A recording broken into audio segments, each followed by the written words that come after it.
Kasalukuyang sumailalim sa 3 araw na pagsasanay sa Building Information Modeling o BIM ang mga inhinyero at arkitiko ng Pamahalang Panlalawigan ng Cagayan sa pangunguna ng Provincial Engineering Office o PEO sa Tuguegarao City na nagsimula ng 17 ng Hunyo at magtatapos ngayong araw 19 ng Hunyo taong kasalukuyan. Ilan sa mga itinuro ni Architect Joel J. Fiecas, eksperto sa naturang larangan at resource speaker sa training, ang Introduction to BIM System Demo on Selected BIM Apps, ArchiCAD to Revit to CAD Softwares, Demo on Selected BIM Apps, SketchUp, CAD Integration to BIM System, Interoperability starting a project visibility controls, Basic Structural Modeling, Basic Architectural Modeling, Complex Architectural Modeling, Object Templates and Components, Annotating Drawings, Detailing Drawings, Documentation Advanced Modeling Form and Massing, Demo Modeling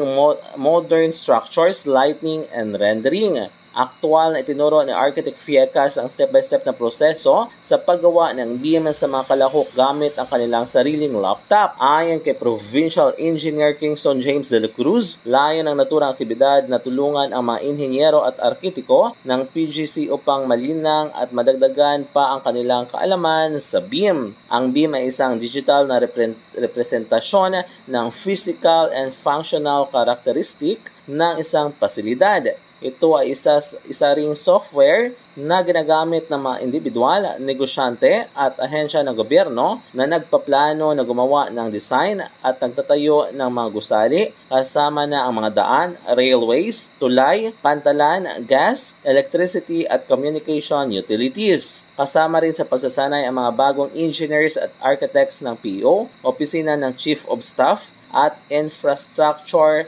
Inspectorate Team ng PGC. Mula dito sa Cagayan, MJ de la Cruz para sa Radyo Alternatibo, Balita Nationwide.